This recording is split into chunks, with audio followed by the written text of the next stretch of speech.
हा जो काही भारतीय जनता पक्षाला या ठिकाणी सेटबॅक महाराष्ट्रामध्ये सहन करावा लागला, याची सगळी जबाबदारी ही देवेंद्र फडणवीस मी या ठिकाणी स्वीकारतोय।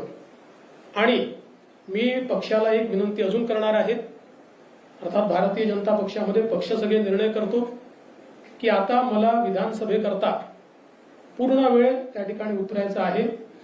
त्याच्यामुळे मी भारतीय जनता पक्षाच्या शीर्षस्थ नेतृत्वाला ही विनंती करणार आहे की त्यांनी मला सरकारमधून मोकळं करावं आणि पक्षामध्ये पूर्ण वेळ काम करण्याची त्यांनी संधी द्यावी, जेणेकरून ज्या काही कमतरता राहिल्या आहेत त्या कमतरता पूर्ण करण्याच्या दृष्टीने मला माझा पूर्ण वेळ देता येईल। अर्थात बाहेर राहिलो तरी सरकारमध्ये जे काही आम्हाला करायचं आहे ते आमची टीम करेल, त्यांच्यासोबत मी असणारच आहे। या संदर्भात लवकरच पक्षाच्या